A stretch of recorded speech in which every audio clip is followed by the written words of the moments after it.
Good afternoon, Corporations Committee. Happy Friday, March 4th. Two bills before us today. We'll jump into after Barb calls the roll.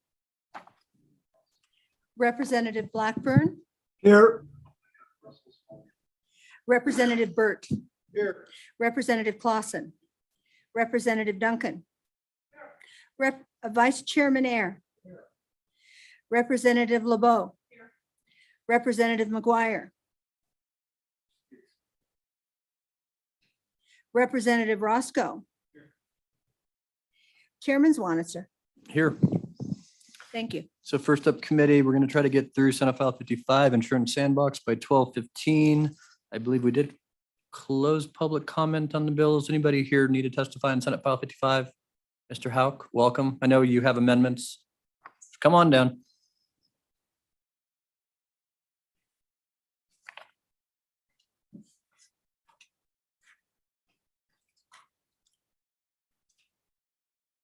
That is a heck of a lot of Post-it notes. But welcome to Corporations, Mr. Hauk. We're on Senate File 55. We do have a copy of your amendments, and I would say the committee probably will vote in favor of them unless you talk too long. But otherwise, the floor is yours. Mr. Chairman, several people back there bribed me to talk as long as I possibly could. Yeah. So I'll try to be very quick. My name is Ken Hauk. Thank you, Mr. Chairman, for allowing our testimony today. I thought I put my suit on for no reason earlier, about 2 minutes ago. Again, my name is Ken Hauk. I'm the Executive Vice President for the Association of Wyoming Insurance Agents. I've been in the insurance industry for 49 years.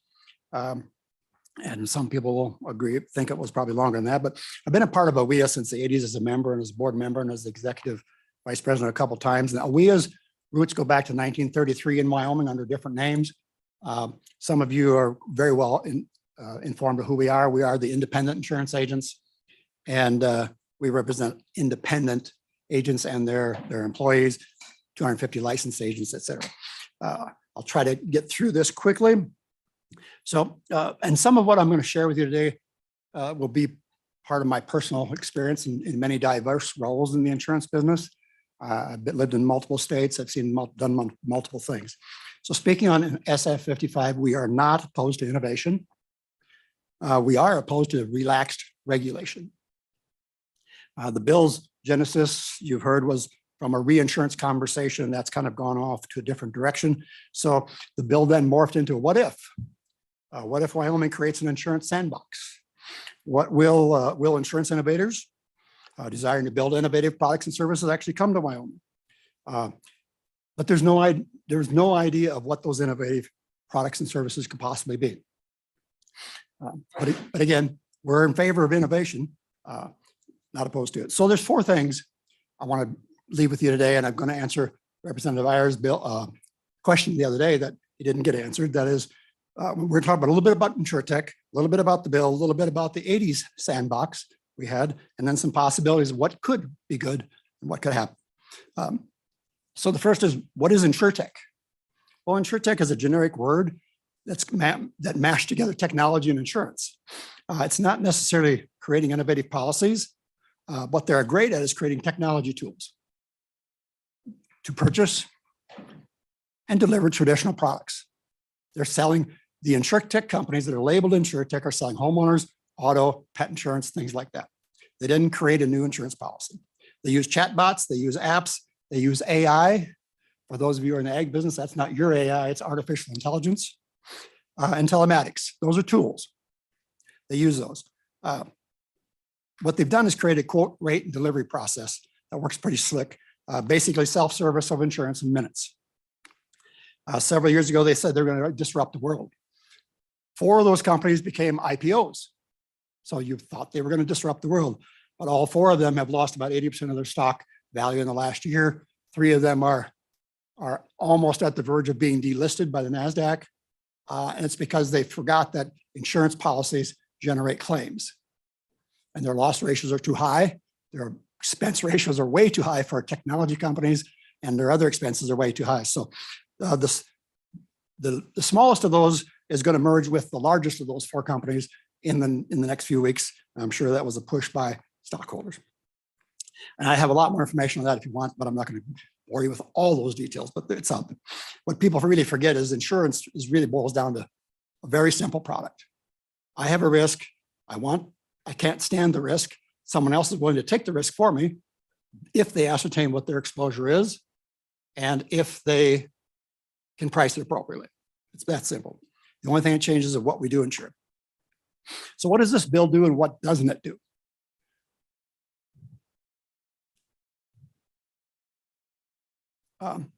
So Title 26 has 954 pages in it. This is 954 sticky notes.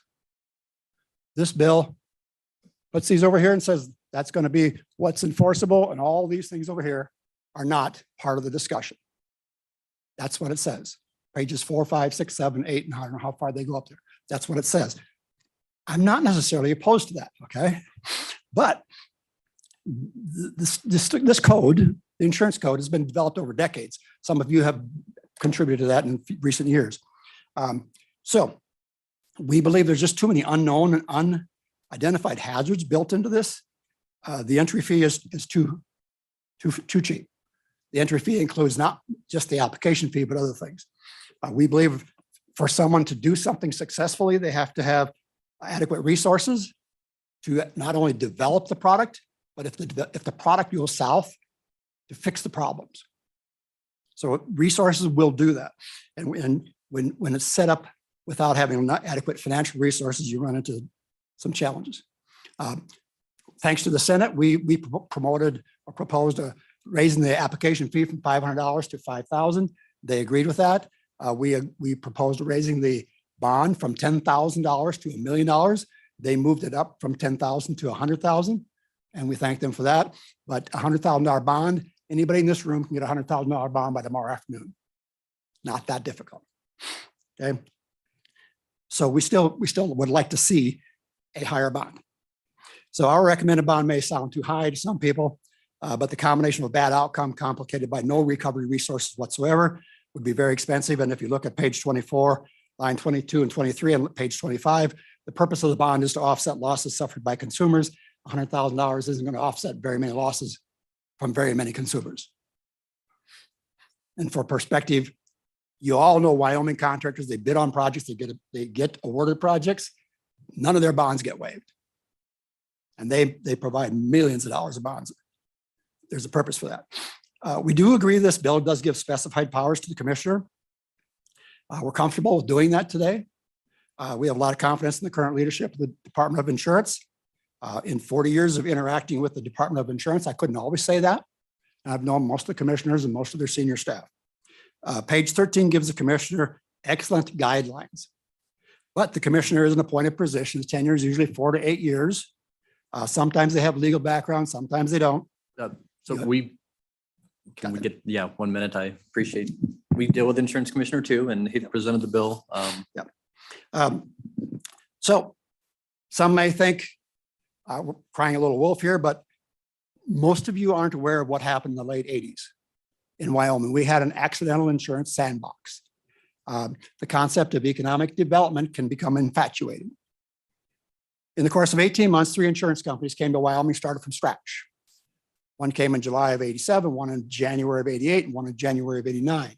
One that came in July of 87 had some financial resources, came with 2 principals who had insurance background, and they also brought with them, hanging over their head, a multiple $100 million judgment that was not settled yet.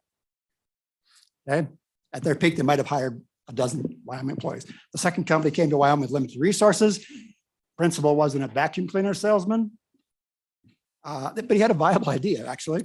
And at their peak, they hired 4 people in Wyoming. The third came to Wyoming with a principal who was a former police detective. No resources, not much else. I don't think they ever hired anybody. Over the next 36 months, all 3 of those companies failed. The Department of Insurance took possession. They liquidated the companies. There was not much to liquidate.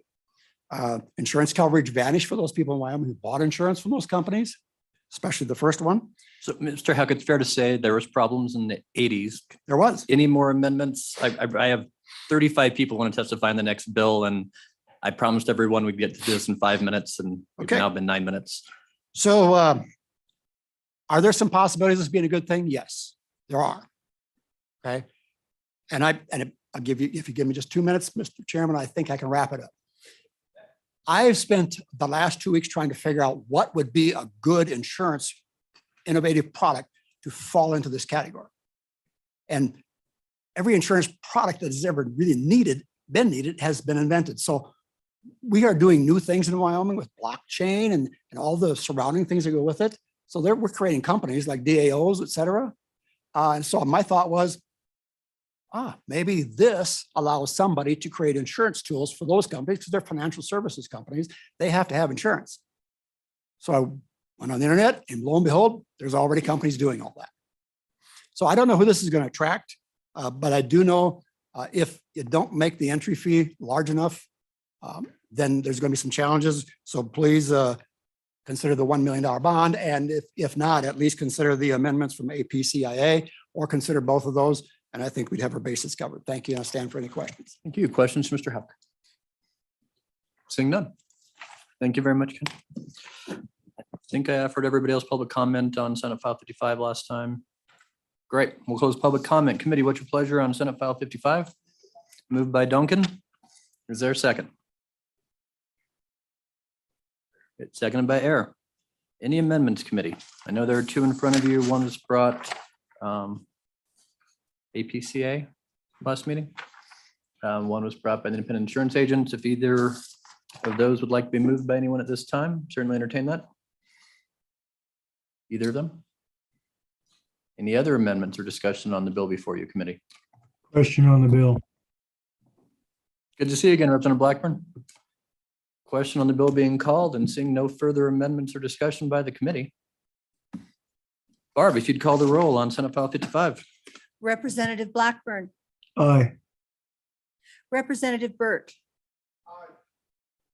Representative Clausen. Representative Duncan. Vice Chairman Air. Representative LeBeau. Representative McGuire. Representative Roscoe. Chairman Swanitzer.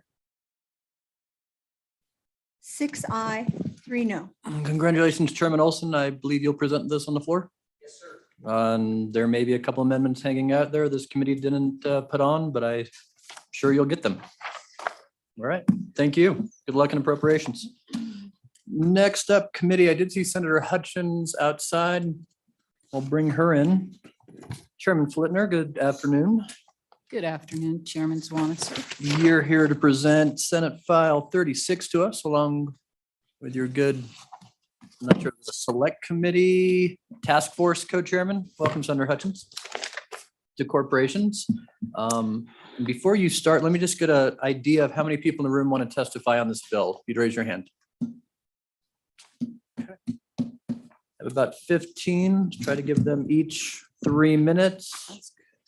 Give us time to work the bill. That gives you about 12 minutes to present the bill and take questions. So how about we'll give 10 minutes and allow 2 minutes for questions from the committee? Okay. All right, floor is yours on Senate File 36. Thank you, Mr. Chairman and members of the committee for taking on this project. It's big, as you can see, and we're willing to tackle it. I think the best thing for you to see is that it's not just about someone going through the hallway, the lobby, and whispering in your ear, this is going to cost a lot of money. This is going to cost a lot of money. We're going to try to give you as many facts and figures as we can. I want to present this the way I did on the Senate floor. I want to go back into history to try to help you understand in layman's terms what this project is like. An analogy, the great nation across the ocean made contracts with the colonists as they set across the ocean to establish a new nation.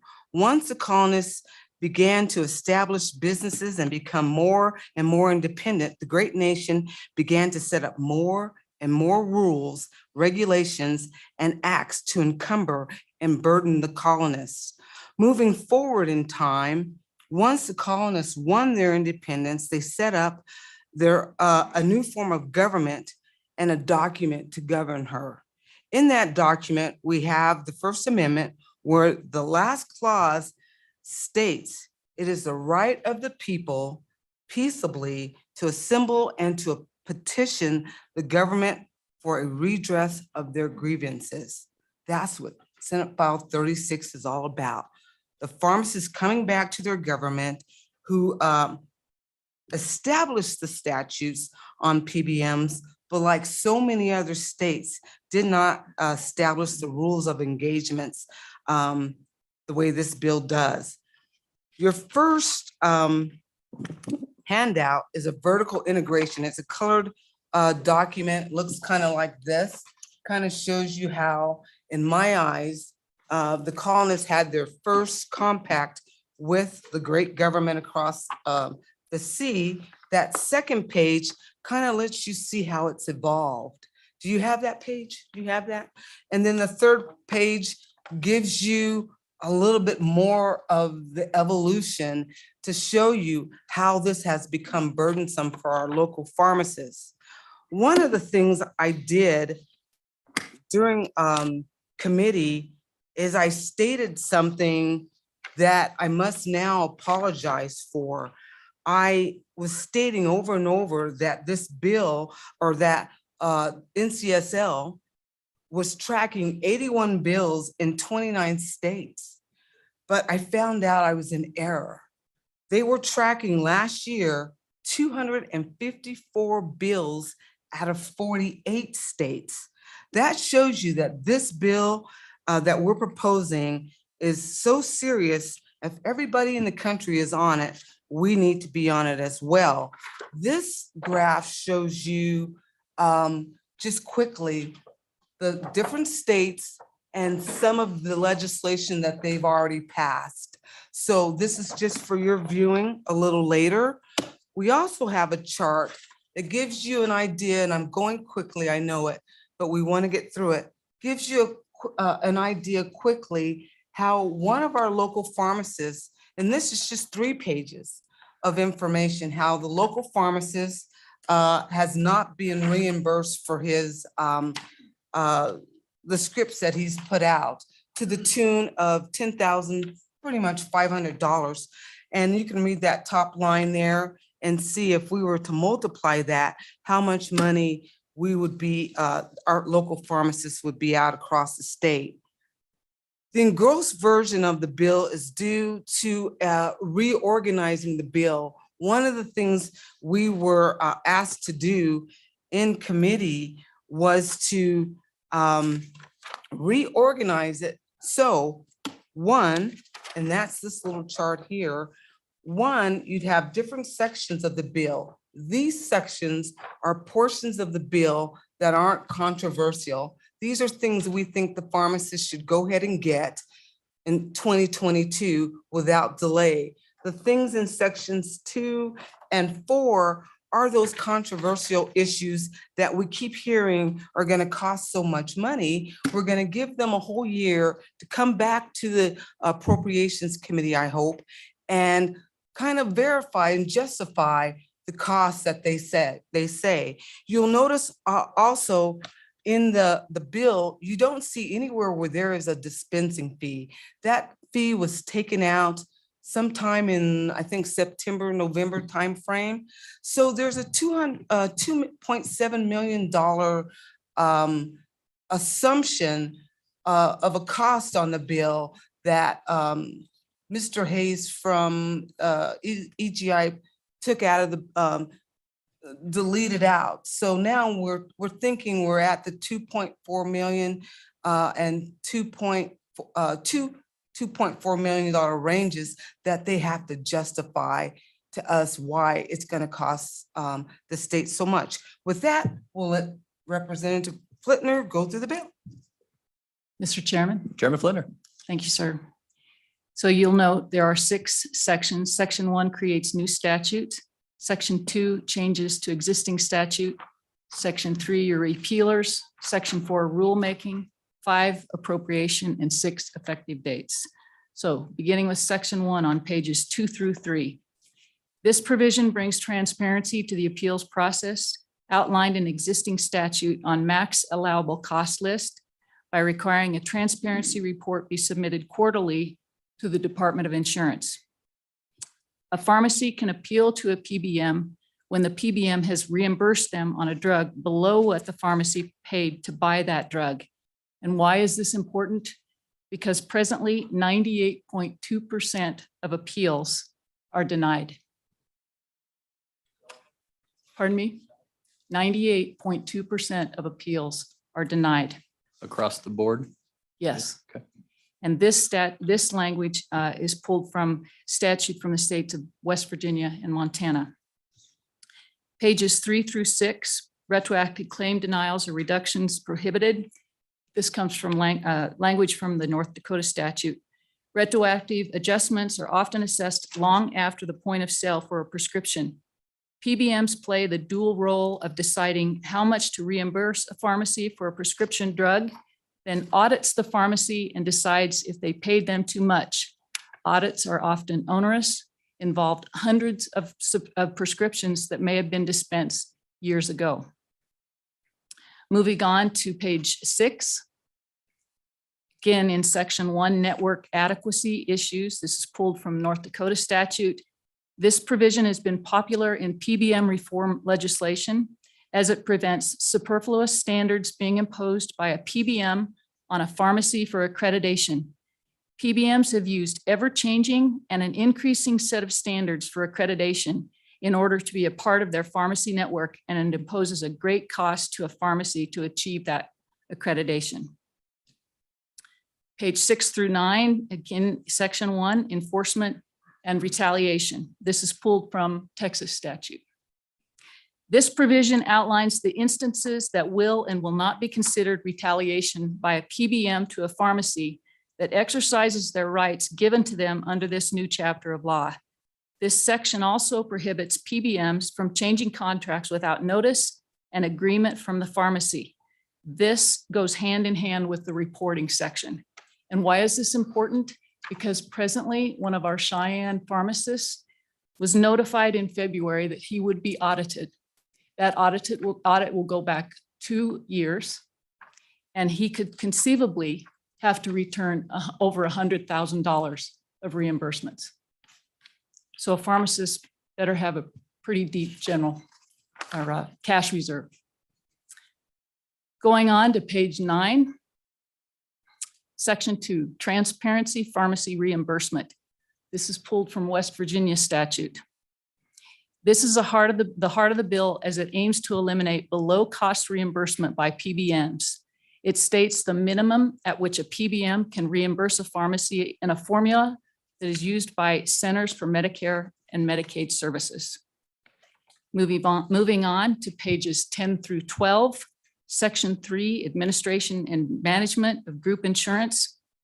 This is intended to eliminate spread pricing, where a PBM receives a payment from a health plan that is greater than the amount that they reimburse the pharmacy for the medication dispensed.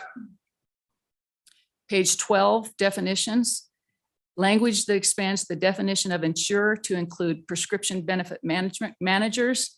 This was an amendment attached to this bill at our November committee meeting by our chairman.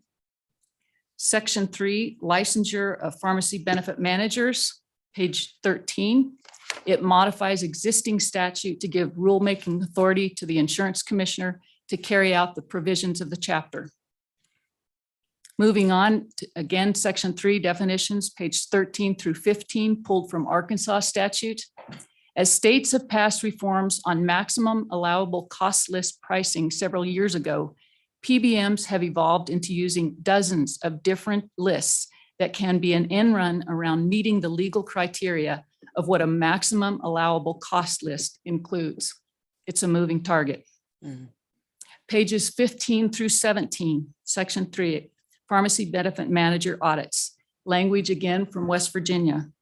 This provision updates existing Wyoming law to better define how a PBM can perform audits on Wyoming pharmacies. Going on to pages 17 through 18, again from Arkansas statute. This provision adds language to existing statute that stipulates how PBMs must reimburse Wyoming pharmacies. It details a condition of how a PBM is to adjust their MAC pricing depending on availability of a drug when a pharmacy challenges their MAC reimbursement. It requires pharmacies to reimburse pharmacies that they do not own the same amount that they reimburse pharmacies that they do own for the same drug.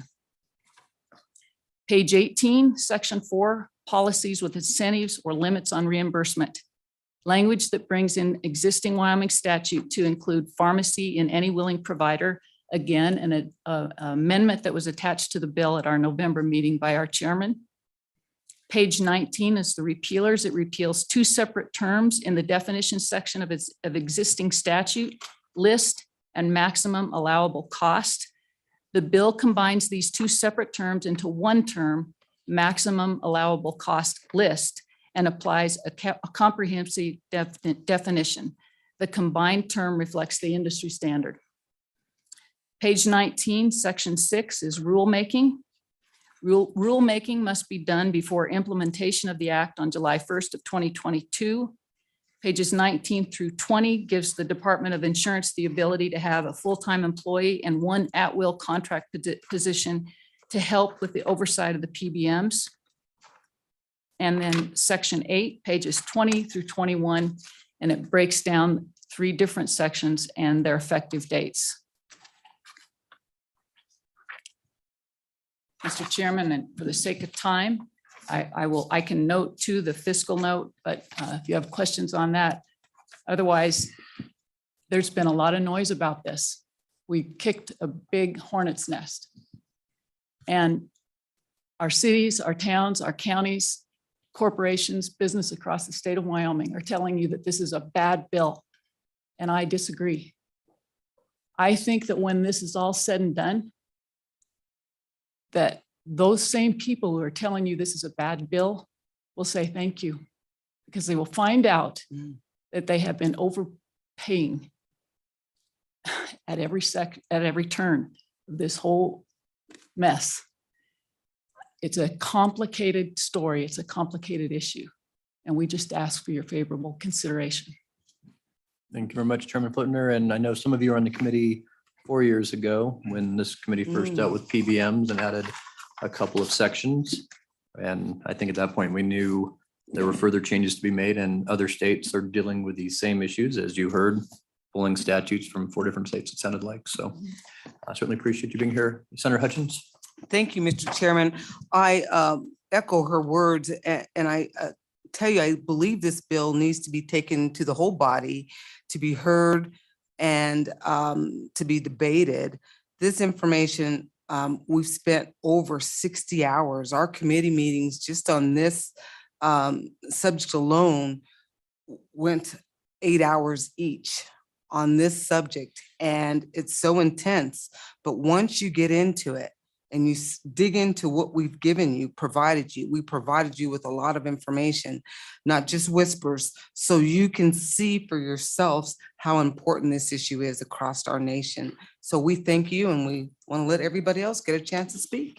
Appreciate that. Oh, one more thing, Mr. Chairman, All if right. I may, Yeah. we do have a possible amendment to the commissioner section. He has some further cost savings that he'd like to bring to the bill. So eventually we'd like to get those to you. Thank you. Okay, thank you. First, we're going to start with state agencies. I believe there are probably 4. We'll try to give you some latitude. 5 minutes. I'm not sure. I guess any other legislator? I should check. Representative Baird, do you want to speak now?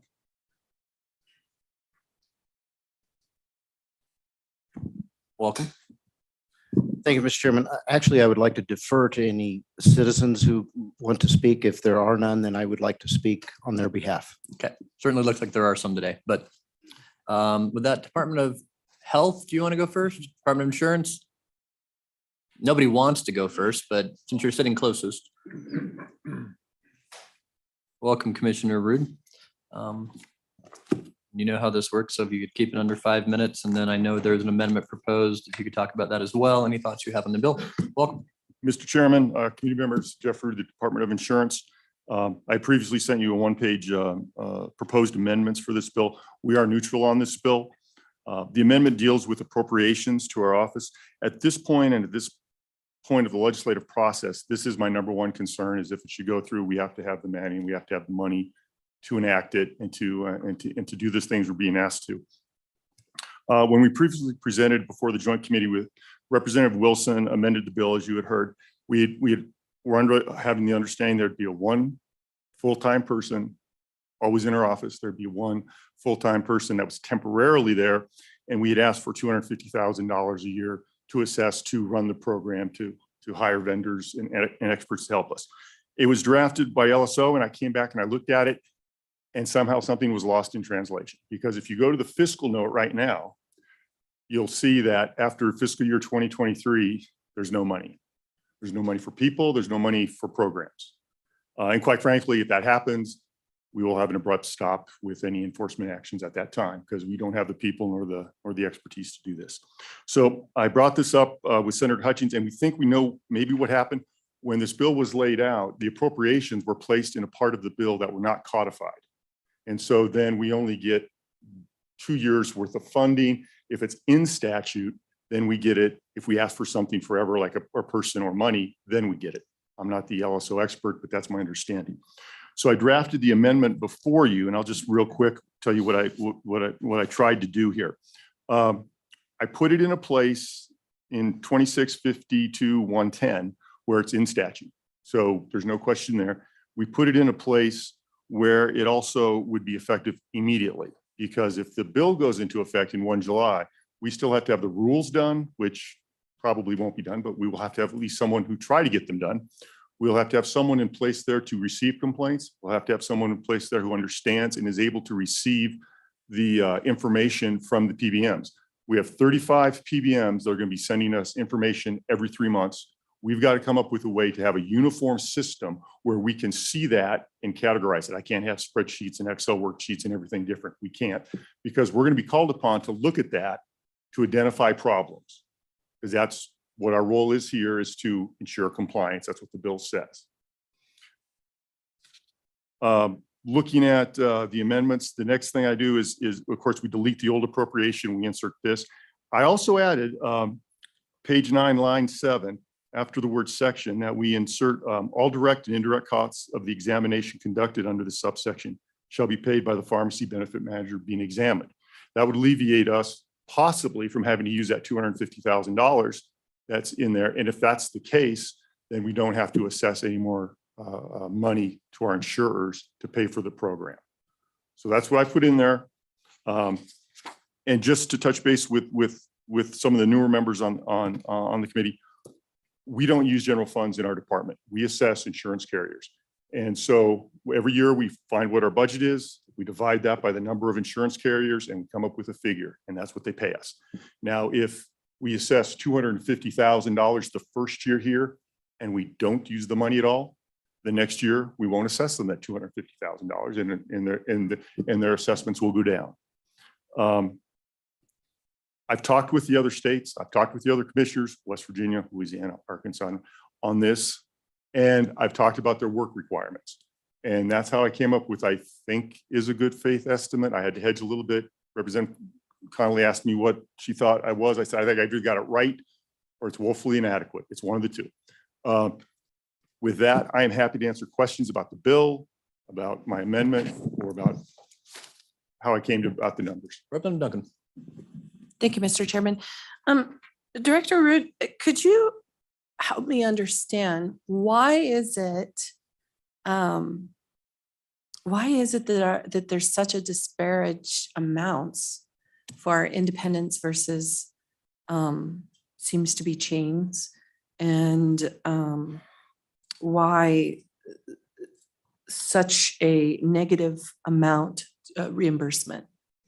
Commissioner Root, if you know. Mr. Chairman, Representative Duncan, I will defer that to actually the small pharmacies to answer. I'm really not in the position. I learned a little bit about the pharmacy situation and PBMs back in 2016 when we worked initially. But since then, yeah, I'm really probably not the best person to answer that. So. One more. Thank you, Mr. Chairman. Just a quick follow-up, and I don't know if you know this answer either, but is there a difference in licensure that possibly makes a difference as well? Anything different in your office, Commissioner Root, that you know of? From our perspective, the licensing will be the same that we've always done. It's just a matter of enforcement. So if Happy to answer other questions. If not, I'd like to leave you just one dribble of information from West Virginia because they're quoted several times in here. West Virginia has 230 employees in their Department of Insurance. We have 26. Their staff was large enough to take 8 people and assign them part-time to work in their PBM section. They still hired a full-time coordinator. They still hired 2 full-time investigators. And they initially had to hire an attorney and a firm to teach them what to do. And we're going to be in that same position, except that I don't have those extra bodies to throw at the act for enforcement. So, Representative Clausen. Thank you, Mr. Chairman. Director, do you have any current oversight of PBMs? Commissioner Reed. Chairman Swanser, Representative Clausen, we do. It's limited in the code. When we first talked through this, I mean, some of the things we were discussing was some of the small pharmacies were really unhappy that they would be audited by PBMs, for example, in the first part of the month, because that's when they're the busiest and they didn't want to take the time out of their schedule for an audit. And so that's something we all got in a room and we could agree upon that wouldn't happen for the first, I want to say 10 days or 2 weeks of the month. Audits would never happen. So we do have some authority in those areas right now. There's some other things we had looked at, notice of the audits had to be at least 10 days, things like that. Okay. And Commissioner, I just tell you, I've never seen anybody ask for a position in statute, especially a part-time one with a price. So probably not taking up the amendment to put a position in statute. Just letting you know. But if you have any other thoughts, we'll call you back up at the appropriate time. And we can talk, and if the bill goes with a section, we can certainly work on that fiscal note and make sure it's in line with what your office needs. All right, thank you. Thank you. Other state agencies, Director, Department of Health. Can I say that yet? Are you still, I guess we'll find out. Welcome, Mr. Johnson. Good afternoon, Mr. Chairman, members of the committee, Stephen Johansson with the Wyoming Department of Health. I'll be very brief. Our concern with the bill is really more of administrative clarity and on the intent. There was some discussion in the interim, and I think with some of the sponsors about exempting the Medicaid program. Our PBM, if you want to call it that, programs are a little bit different, typically what you would call a pharmacy benefit administrator. So our administrator does not contract directly with pharmacies, we do. But we're a little bit uncertain if the intent of the bill is to include public programs like Wyoming Medicaid. And in the interest of time, knowing there's a lot of people speaking here, should the bill pass on to the floor, we'd be happy to work with anybody on this committee or sponsors on a potential amendment in 2652-102 under the definition of pharmacy benefit manager that would not include an entity that that administers prescription drug benefits on behalf of a public program like Medicaid. Again, we don't have to spend a whole lot of time on that today, but wanted to bring that to the committee's attention as we do have PBM-like services and rebate type programs in Medicaid that save the state quite a bit of money in how we administer those benefits. So happy to answer any questions. I am joined by our interim state Medicaid agent, Jan Stahl, and our pharmacy program manager, Corey Cooper, as well as Franz Fuchs today, who are much smarter than me and can answer any detailed questions about Medicaid pharmacy you might have. There were 4 chairs up here. You didn't bring them up. Anybody have any questions? President Duncan. Thank you, Mr. Chairman. So you have a PBM like, so do you have these same issues with the independents that the general public is having? Director, if you know.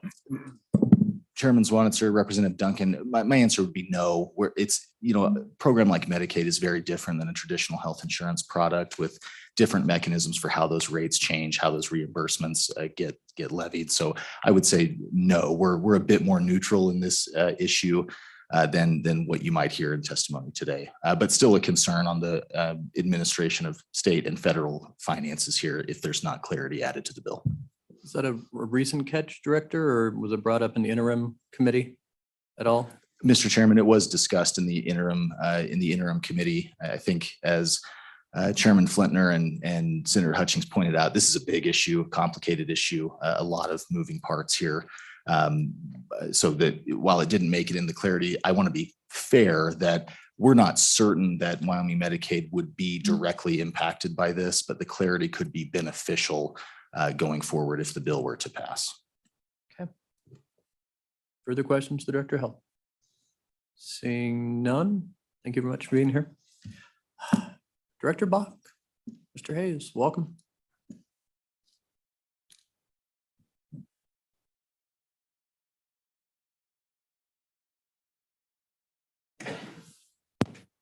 Good afternoon, Chairman Swanitzer, committee. My name is Patricia Bach. I'm the director for A&I. EGI, our group insurance falls under A&I. So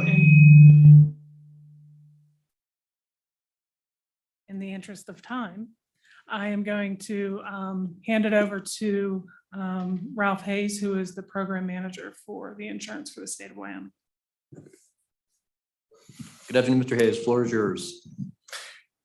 Good afternoon, members of the committee. My name is Ralph Hayes. I'm the manager of the Employees and Officials Group Insurance Program. I'll go through this very quickly, which deals with the fiscal impact to the Employees and Officials Group Insurance Program.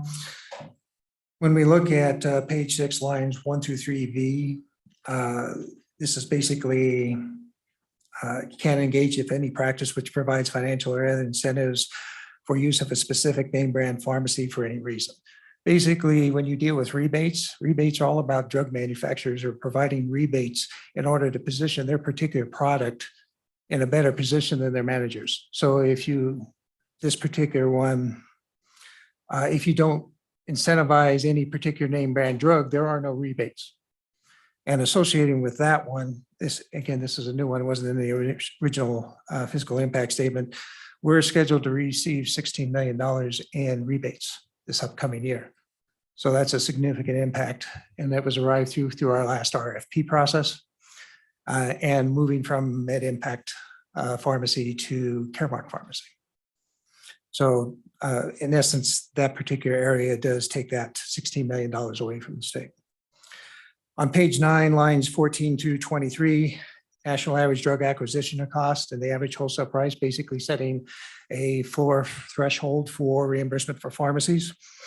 We're assuming that this is going to increase ingredient costs by roughly 5%. When we're looking at just our commercial plan, which we spent about $50 million over a 12-month time frame, multiplied by 5%, we're expecting that to cost $2.5 million additional cost for ingredient costs due to the new definition. And Mr. Hayes, that's a one-time 5%, or does that grow over time? Mr. Chairman, members of the committee, this is every year. So this is going forward. Sure, Ripon Duncan. I apologize. Mr. Chairman, can I go back to the rebates? So the rebates, just so I understand this, the rebates is back to the insurer to position products in a better. Can you repeat that for me, please? Mr. Chairman, Go ahead, members of the committee, basically when, let's just take an example. Let's take insulin. There are 3 manufacturers for insulin in the country, which provide that insulin product. Now, the insulin companies approach the large plans who control large segments of the population. So they work with the pharmacy benefit managers. And basically they say, okay, we'll give you X amount back if you favorably position, which means a financial incentive for placing their product at a lower cost over another one. Now, on our process, we get 100% of those rebates. That's what we're guaranteed. So this is why when we moved to a more restrictive formula effective January 1st, we're looking at a $16 million rebate because of the positioning of those particular pharmaceutical products against their competitors that the manufacturers are providing. And in essence, the state gets those. And then do you shop around each year? Or is it ever so often you go and look at comparisons and try to find the best deal, or how does that work? Mr. Chairman, members of the committee, we do this generally once every 5 years. And so we just finished our last one, and we are moving from a formerly benefit manager from Med Impact, which went away effective December 31st, and we moved to Caremark through the RFP process. And we had 5 bids come in on the pharmacy product. Okay, keep going.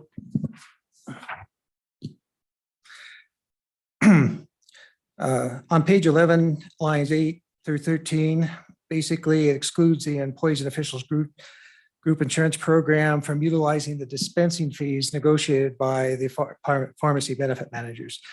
This would increase our dispensing fees. We estimate about $8.65 per script. When you look at almost 318,000 scripts over the course of a year, we're talking about $2.7 million increased costs to the program. And page 19, lines 1 through 6, this particular section contains any willing provider language, which basically we currently mandate that specialty medications go through our mail order pharmacy. There's a reason behind that.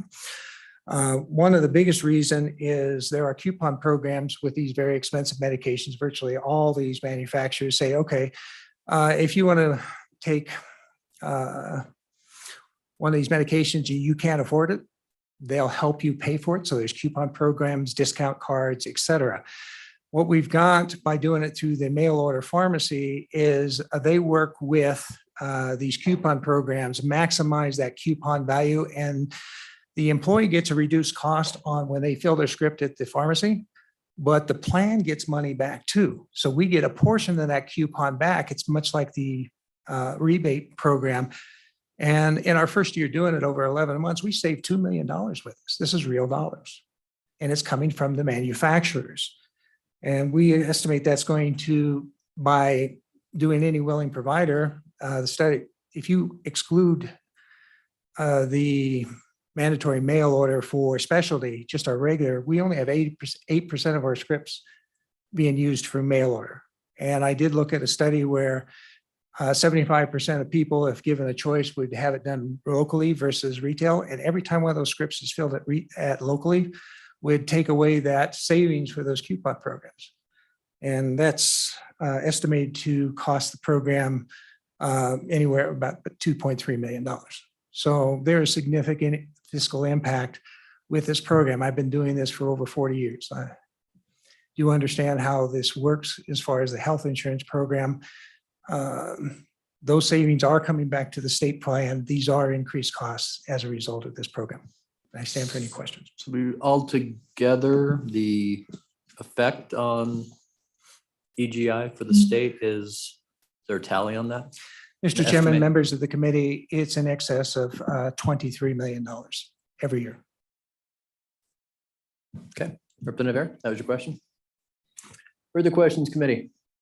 And let me just check. So that 23 million a year would take the form generally of a higher rate across the board?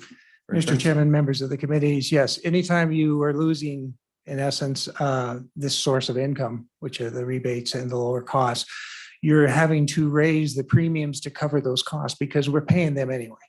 When we have a script filled at a pharmacy, for example, whether it's a local pharmacy, independent pharmacy, which by the way, there's 2 in Cheyenne and the rest of them are chains.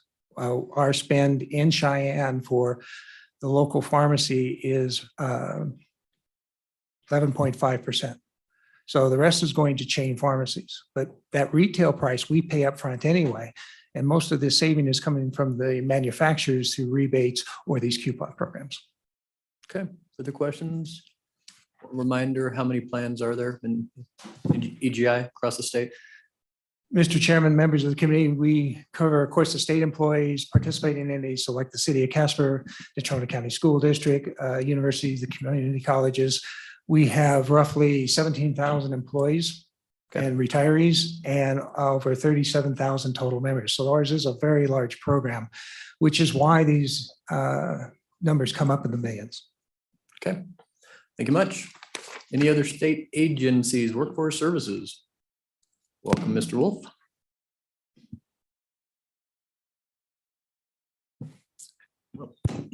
Mr. Chairman, Jason Wolf with the Department of Workforce Services. I do oversee the workers' compensation program. Kind of to add on to Director Johansson's comments, I think, we've reviewed the bill with our Attorney General representatives.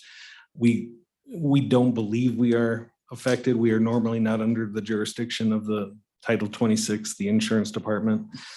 But should it affect us, I think we need to add some clarity in the language of the bill to either exempt us or not. We do contract with the PBM for all of our prescription services for the injured workers. I think cost-wise, we do pay the independent pharmacies per our fee schedule that is outlined in our workers' comp rules. So I think from a cost standpoint, it doesn't, it does, from our review, raise our cost somewhat, not nearly on the order of a group insurance plan, but I think with that, I'll stand for any questions, Mr. Chairman. No, quick question. Did you bring that concern to the interim committee or the Senate, or is it a new concern when we look through stuff? So, Mr. Chairman, I think when we first took part in, I think it was back in June or July in the interim committee, the bill had morphed since then. When we first started looking at the bill, there was actually some language in there, and I went back to look for one of the draft bills, but there was some language in there that would have exempted, I think, like a Medicaid and a work comp, but I couldn't find the old draft of that bill. The questions for workforce services? Seeing none. Thank you much. Thanks. Any other state agency here to wish to testify? I know we have some elected officials, so I guess not here to testify. County Commissioners Association. Welcome, Mr. Novotny. Good afternoon, Mr. Chairman, members of the committee. Bill Novotny here on behalf of the Wyoming County Commissioners Association. Our association has taken an opposition position to this bill, and it really is based off of costs for us.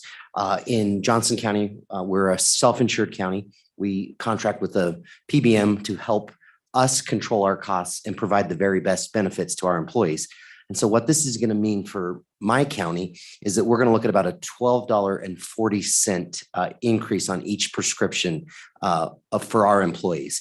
And so I have 1,681 prescriptions that are written that are going to be impacted by that. So my county alone is going to see an increase of $20,844.40. And so we will be faced with the choice of either passing that cost onto our employees or finding general fund dollars to help offset that.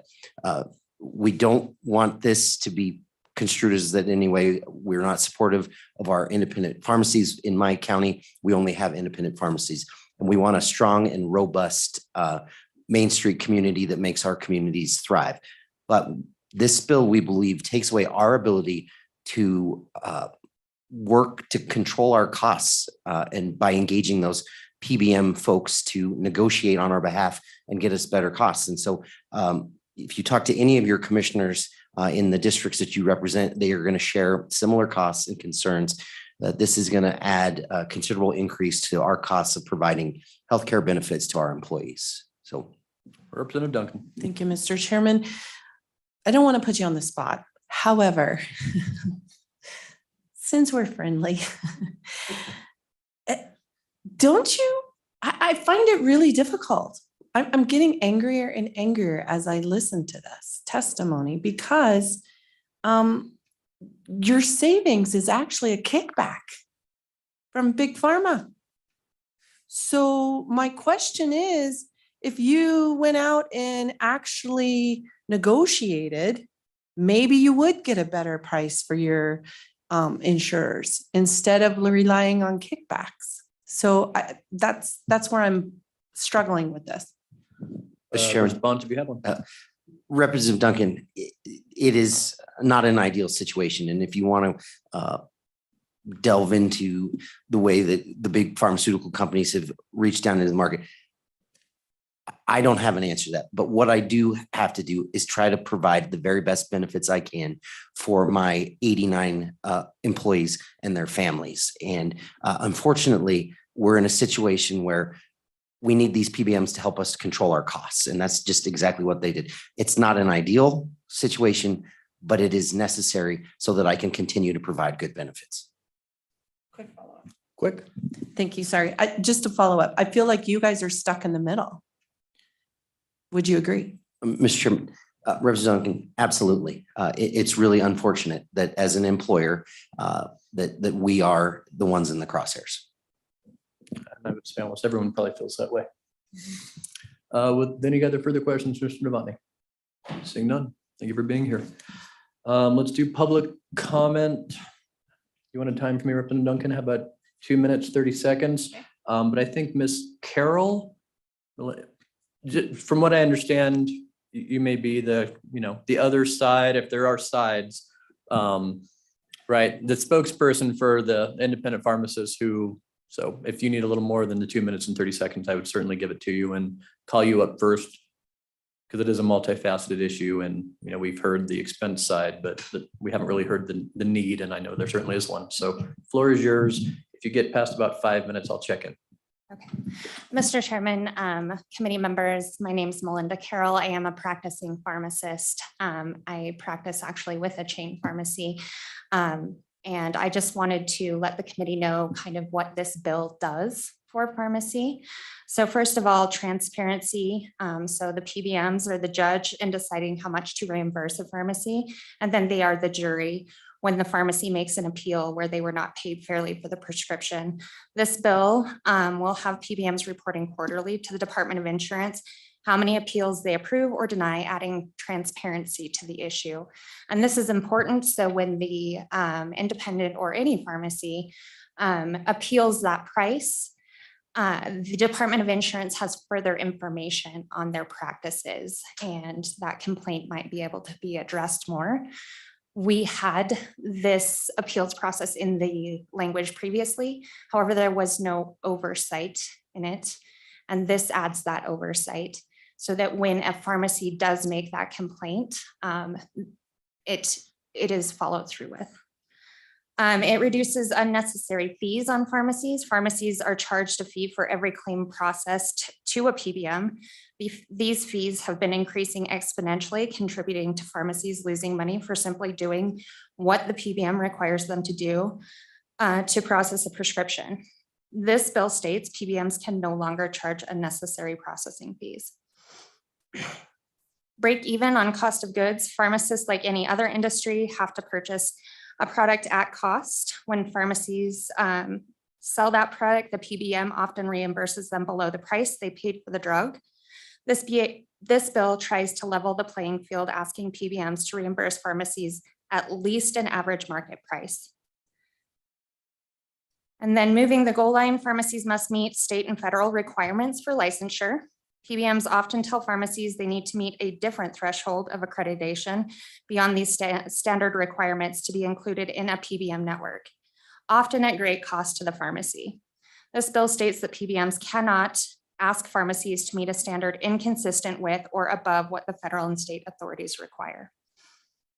And then anti-retaliation, with only 3 PBMs controlling over 75% of the market, which I would like to say is verging on monopolistic power. Pharmacies bear great risk if they file any complaints against the business practice of PBMs under the PBM licensure chapter of this law. This bill delineates what actions against a PBM would be considered, or what actions against a pharmacy would be considered retaliation. Some questions that I did want to address that had come up. As for chains and independent pharmacies being reimbursed different amounts, the different amounts are sometimes reimbursed when a PBM owns a pharmacy. And if you refer to your vertical integration chart, there are several PBMs that do own pharmacies, and they do reimburse their pharmacies at higher rates than they reimburse any other pharmacy.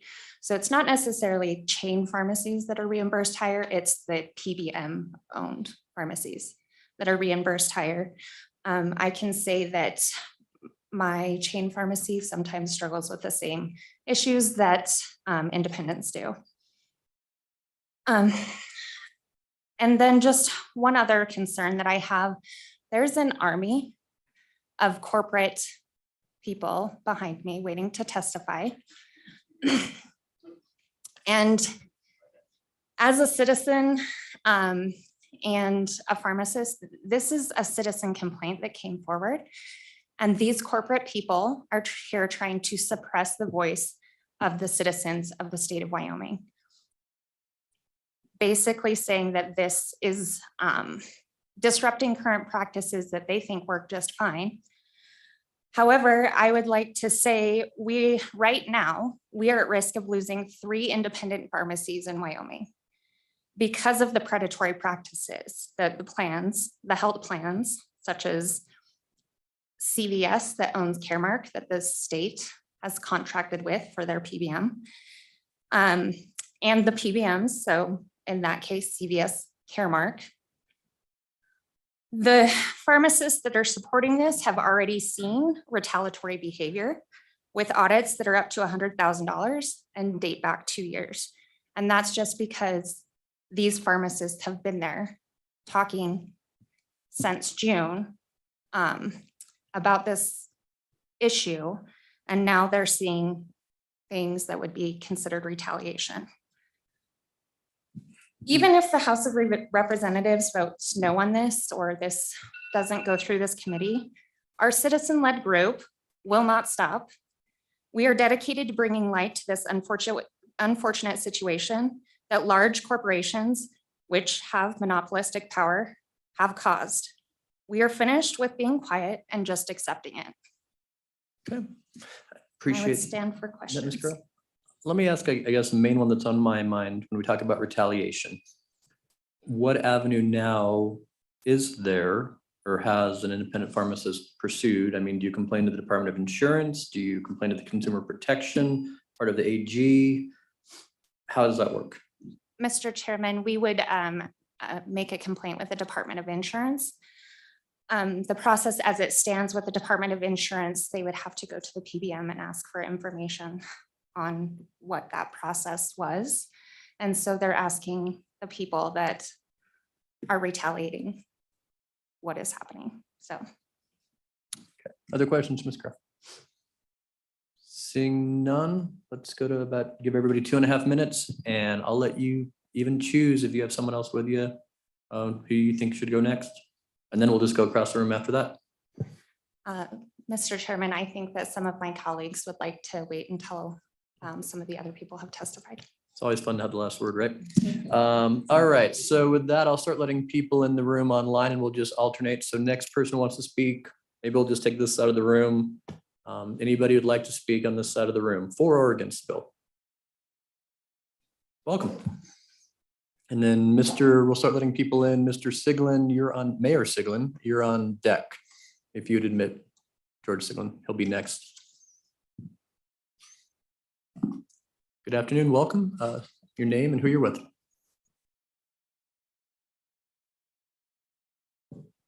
My name is Diana Madvig and I'm with Novo Benefits. I'm a consultant and I specialize in self-funded healthcare plans. So through the course of this, I'm going to say something that probably shocks you guys. I'm probably 100% for the regulatory side of the bill. Not quite all of it, but pretty dang close. But on the cost side of the bill, we just absolutely nailed employer healthcare plan cost to the wall and just said we have no way to even judge. When I go back in and look at this and compare what's been happening, this bill, the Senate Bill 36, is the most regulated, most heavily government controlled bill on PBM regulation in the country. That's scary because we accidentally didn't just cover it administratively. Now we went in and mandated cost, and the cost side of this thing is going to be staggering for employers. I don't disagree with the 45 independent pharmacies in Wyoming that it's tough. It is a tough market for them because they're competing against the big box stores. But this definitely is not going to do anything to help support those, or very minimally. The Senate set out when they started working on this that most of the information that they relied on was information from a consultant for the Independent Pharmacy Association, and then a pharmacist itself that works for one of the big box chains, the ones that make the most money off of it and build the contracts in there that are so darn adverse that all of this is a complete conflict of everything that the administrative side of the bill does. And that's the consideration. It's like, hey, let's fix it, but that isn't going to fix it, you guys. When I turn around and look at it, the state, I did a quick calculation when Ralph Hayes was talking. I came up and just said, oh, wow, so it's only going to impact the state $23.4 million.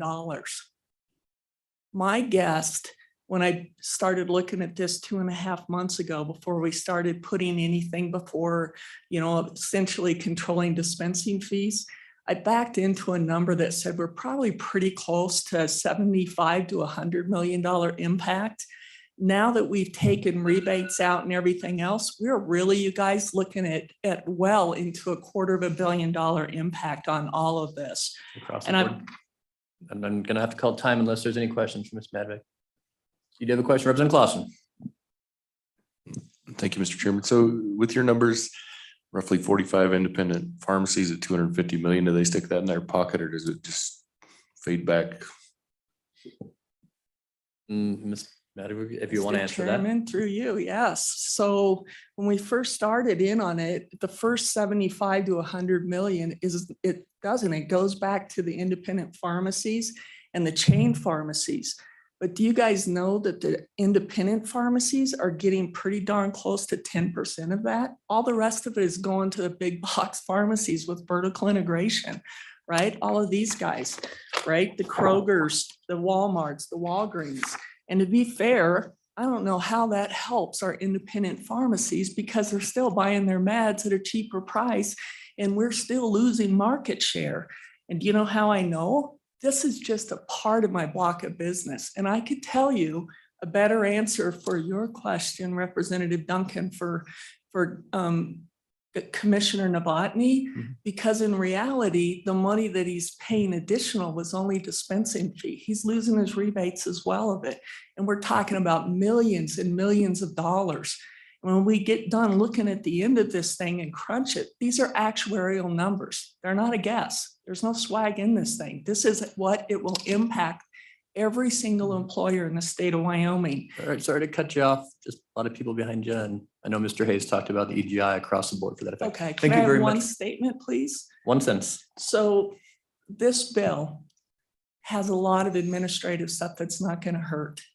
But on the cost side of this bill, it's 10% effective and 90% ineffective at supporting our independent pharmacies.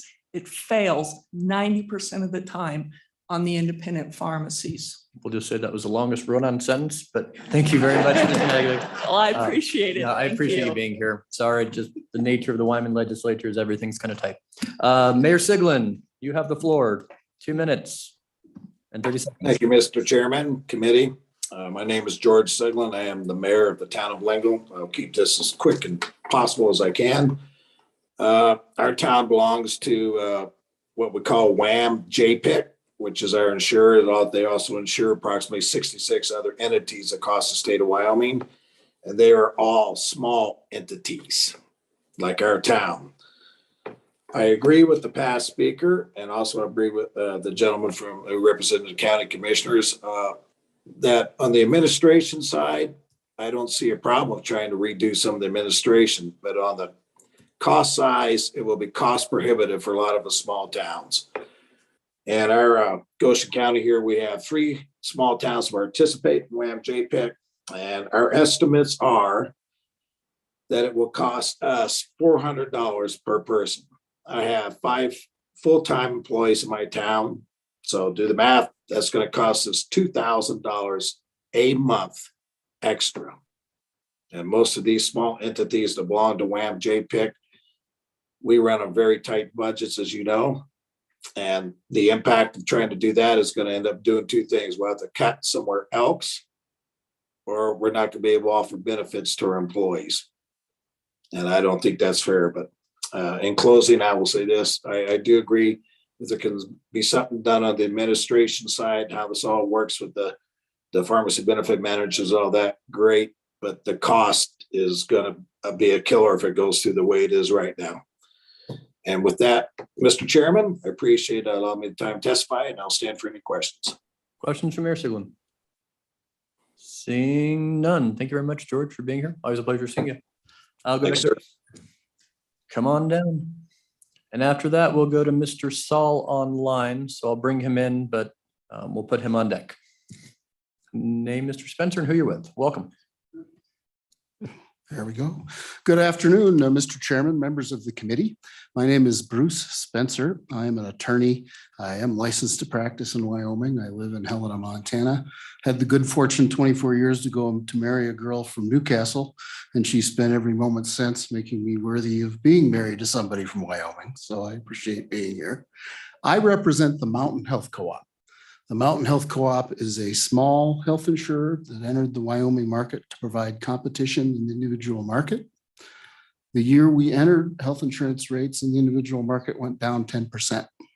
So we've had an effect and competition works. I'm here today because we believe, well, we know SB 36 has an adverse economic effect on our 5,500 Wyoming members. One of the benefits of being a small insurance company is we can be innovative.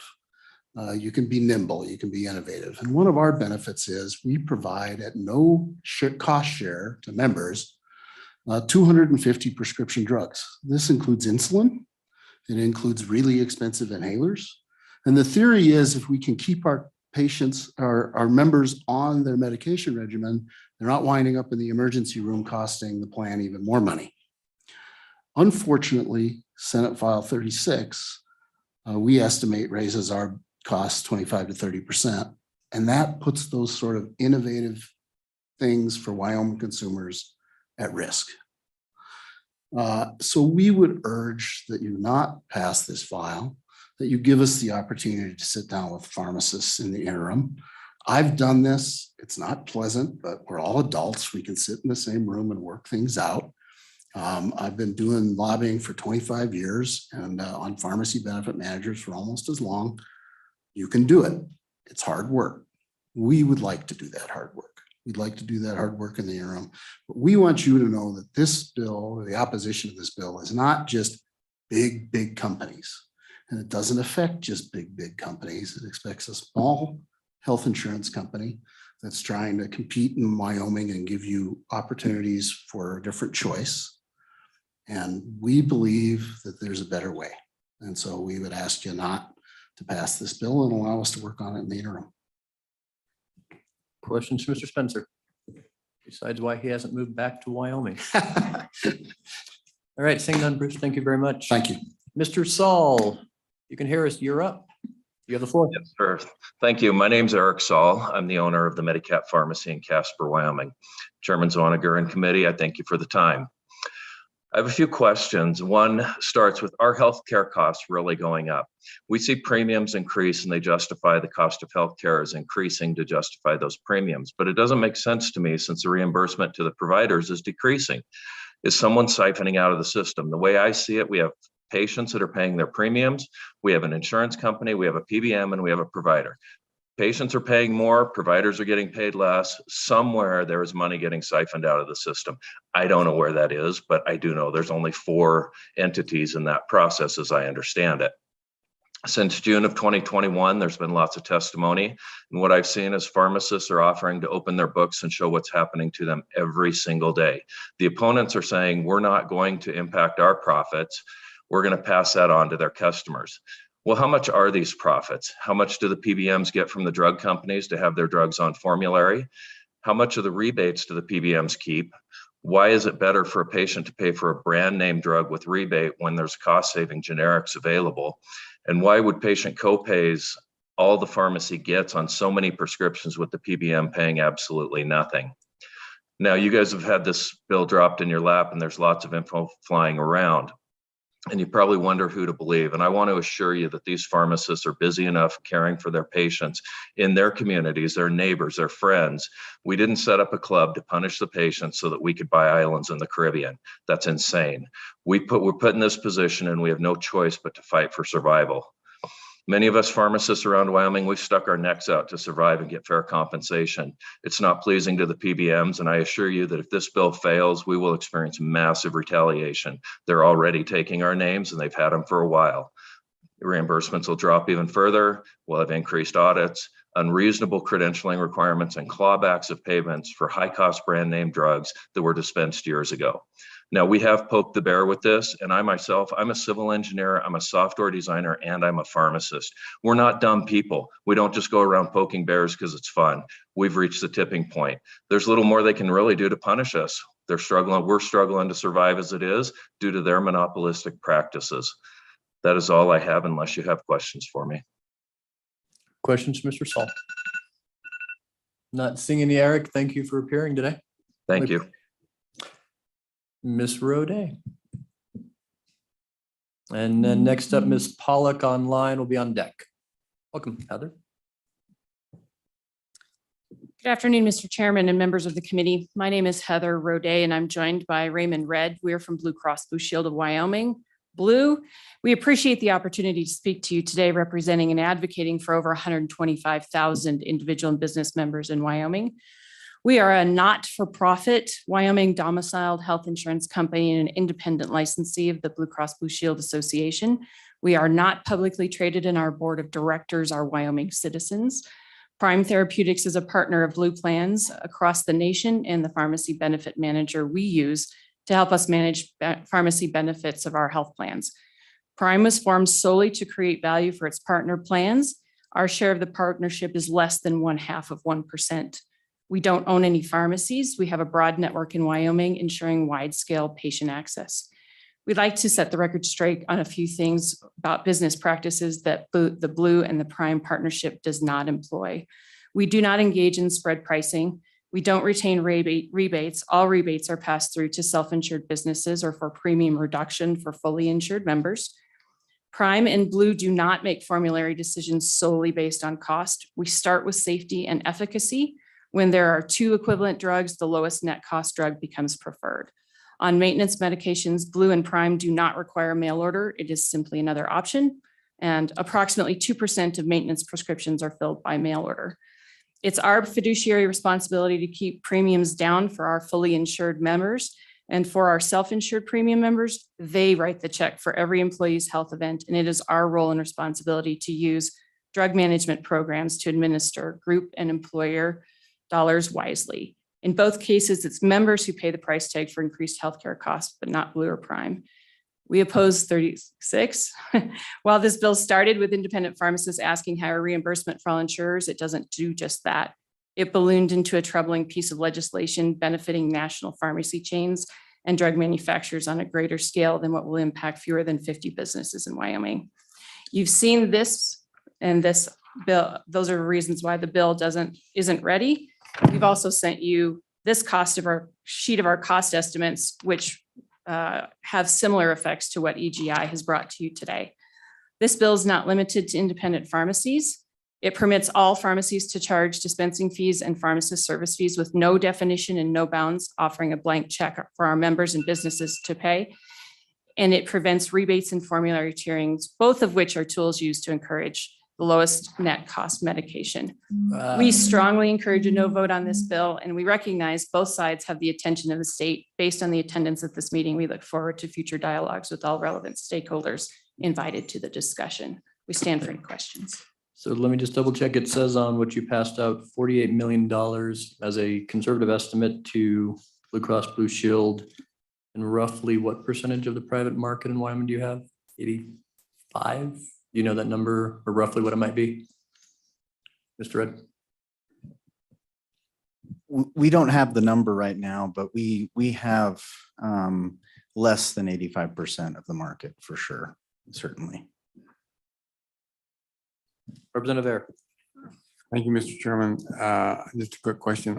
You probably said this at your beginning of your introduction, but I missed the relationship between Blue and Prime. Mrs. Day or Mr. Red, go ahead. Mr. Chairman, Representative Ayer, our relationship with Prime is brought together because of our relationship with the Blue Cross Blue Shield Association. So Prime was created solely for Blue Cross entities. And as Heather mentioned, this is, and Prime is not something that is a business venture wherein we make profit. We have received $0 from Prime since they've been created. They're solely there to help us administer drugs and to pay for the cost of drugs. We pay an administrative fee, and that has actually gone down over the years. Other questions for Blue Cross Blue Shield?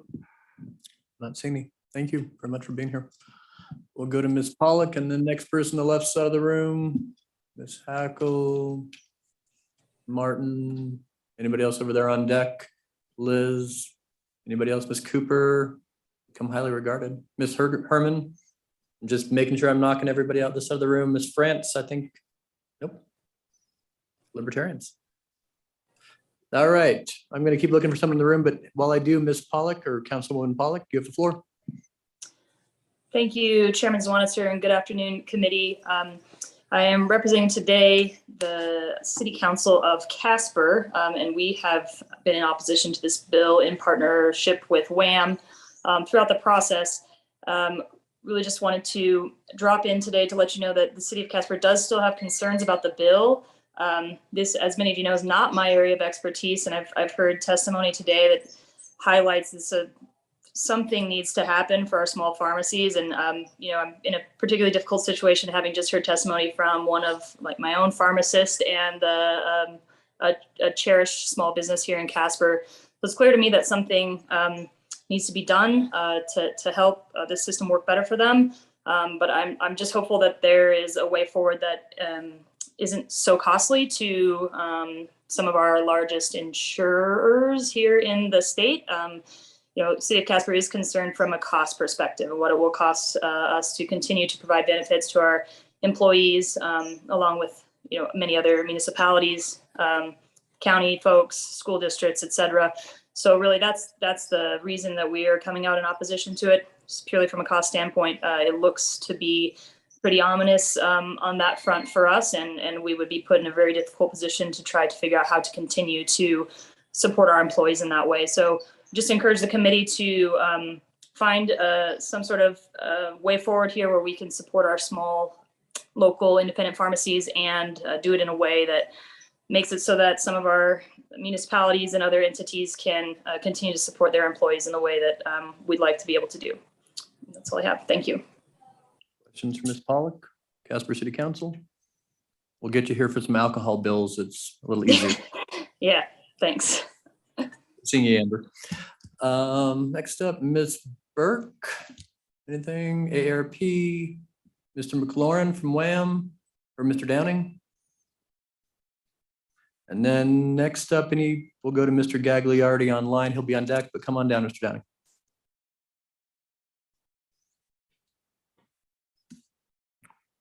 Welcome to corporations. Thank you, Mr. Chairman. Good afternoon. I hope you had some form of lunch. And Jonathan Downing, representing the Pharmaceutical Care Management Association, which is a national association representing pharmacy benefit managers, have about 266 million Americans who have health insurance plans through those plans. Not going to repeat a lot of the testimony, just wanted to cover the diversity of the employers and associations who are deeply concerned with this legislation, mainly because of the impact of that legislation. And along those lines, as a trade association exec in prior years of two of those associations, the CEOs, the managers, the project managers, the multiple people, whether it be the accountants or the actuaries in some of the organizations, whether they're self-insured or providing other types of insurance, all were looking at this and they've studied it, and that's where they have those concerns. And so I just want to point out, you have had some emails that had covered the Alliance of Wyoming Manufacturers, AGC of Wyoming, Wyoming Airport Coalition, the Realtors, Auto Dealers, Business Alliance, County Commissioners, Hospital Association, Mining Association, Stock Growers, and Trucking. And so those are all organizations that you know well, that have been before you many times, that don't make those types of decisions very casually when they're opposing legislation. And I'll let them speak for themselves, but just wanted to make sure that was in the record. So questions for Mr. Downing. Let me start just because you represent the organization that I am certain is dealing with this across almost every state by now. why, I guess my question is, why is there not either kind of boilerplate language that PBMs are trying to work with every state? And I know every state has independent insurance and uniqueness, but there's been no major congressional action, and there's no kind of template that PBMs are extending to try to work with states and have kind of a national model law. Anything in that area you want to talk about?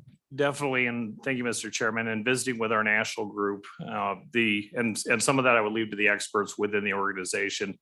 But the key pieces that I would go to in some of those states where they're looking at different language, where they are starting to see success is when they're having a constructive dialogue with everybody who's involved, when they're talking about the actual data. And the goals of these entities in the past has been to ensure, and this is back to, if you just go straight up from a small business in Wyoming, of ensuring you're able to provide your employees insurance. Your insurance company is trying to find the best deal for their employees. And so that insurance company is hiring different venues to try and find those deals for those employees. And when you're looking at that critical mass, that's where it's a very, very complicated issue. And I saw this amazing spider chart, which you've seen plenty of charts over the years, but when you're looking at how many pieces are touching there, I think, and I believe, because we've done it before on very big issues in Wyoming, it's like we can get everybody around the table because these are our neighbors. These are pharmacies that I personally use. And of course, I would like to still continue to use them and have them available in my community. And that having that incentive from the folks in Wyoming are still there because it's our neighbors that are being impacted by this, but it's our employers that are providing that insurance and trying to find the best deal for their employers through the insurance companies that are available in Wyoming. Okay. Other questions, Mr. Downing? Representative Bear. Thank you, Mr. Chairman. Mr. Downing, did you or any of your trade associations that you just mentioned have any involvement or give any testimony in any of the interim meetings that led to this piece of legislation? Mr. Downing, I'm sure you're very popular at interim meetings. Thank you, Mr. Chairman. And Representative Ayer, I monitored several of those meetings, and everybody gets some awards for doing that 9:00 p.m. at night in Casper meeting that went deep and long. Some of the other associations I do not know, and I'd let them speak for themselves. But as one of those that's ran associations before, normally you stick to your issues until you know if they're going to impact your businesses and the communities that you represent. And normally some ideas, they never make it this far. This idea did. This idea clearly needs more study. So, go ahead. Excuse me. Yes, thank you, Mr. Chairman. So your answer is you really didn't have a lot of input in any of the meetings? No, Mr. Chairman, and thank you, Representative Ayer. I've been involved with this recently, but as far as some of those associations, you did hear those associations testify to Labor Committee during the interim. Further questions? Seeing none. Thank you, Mr. Downing. Thank you, Mr. Chairman. Mr. Gagliardi, if you can hear us, the floor is yours for 2 minutes and 30 seconds. But you need to unmute yourself. Thank you very much. I hope you can hear me. I apologize for such an informal picture you're seeing. It's ironic. I'm testifying from the lobby of a hospital here in Denver. But I'd like to thank Senator Hutchings and Representative Flitner for the work they've done in addressing the issue of the PBM practices and the effects they're having on local pharmacies in the state. Small local pharmacies are not requesting special treatment. What they're asking for is to be able to compete on a level playing field. Senate File 36 hopes to make that possible. NFIB supports the limitations on spread pricing, which occurs when health plans contract with pharmacy benefit managers to manage their prescription drug benefits, and the PBMs keep a portion of the amount paid to them by the health plans for prescription drugs, instead of passing any savings on to the pharmacies. PBMs are not required to disclose profits retained from spread pricing or rebates. It is important to note that the profit earned by PBMs from the use of spread pricing and rebates are only known to the PBM. The bill addresses pharmacy benefit manager audits. We firmly agree with what the bill does, limiting the audit period and a final report due not more than 90 days after the preliminary audit. Senate File 36 addresses the level of reimbursement to this pharmacy and assuring small local pharmacies are not incurring losses on the fulfillment of prescriptions. We heard all summer about some pharmacies, some small pharmacies ending up actually receiving less, or the drug costing them more than what they were able to sell the drug for. 40 states, let me repeat that, 40 states have passed a multitude of laws that regulate pharmacy benefit managers and, by extension, employer-sponsored health plans. The most prevalent topics of state legislation occurred in the areas of drug price transparency and reimbursement and pharmacy audits. Another development in state legislation is that some states are considering requiring PBMs to act as fiduciaries in their administration of pharmacy benefits. Nevada has implemented a law specifying that a PBM has a fiduciary duty to a third party with which it had entered a contract to manage that party's pharmacy benefit plan. This legislation means that the PBM must act in the best interest of the consumers it serves rather than the underlying health plan. The opponents of Senate File 36 have launched the standard and customary attack. The sky is falling. There's a boogeyman in the closet, and health insurance prices are going to escalate anywhere from 40 to 50% should this legislation pass. All right, Mr. Gagliardi, can I call time? Sorry to stop you there. Anybody have any questions for NFIB? Mr. Gagliardi? Seeing no questions, thank you much for being with us today. Thank you very much, Mr. Chairman. Always good to see you. I'm not sure, there's 3 other people in the waiting room online. If any of you do want to talk, please raise your hand. We'll admit you. Let me check in the audience. Anyone else in the audience? You're all looking back at me saying no. All right, Representative Bear, come on up. And then maybe someone still in the front row has some comments, and we'll close public comment in about 6 minutes and go back to Chairman Flitner. Representative Bear, welcome. Thank you, Mr. Chairman. Thank you, committee. Just speaking on behalf of constituents out there, they have concerns. They have relationships with their local small pharmacies. And I've had it told to me that a concern would be that if their small pharmacy in a rural area closes down because of this issue that's been brought up, they may have to drive hundreds of miles in emergency situations where they may have received their pharmaceuticals via mail and gotten them frozen, or they showed up late. So I just want you to think about that concern as you vote on this bill.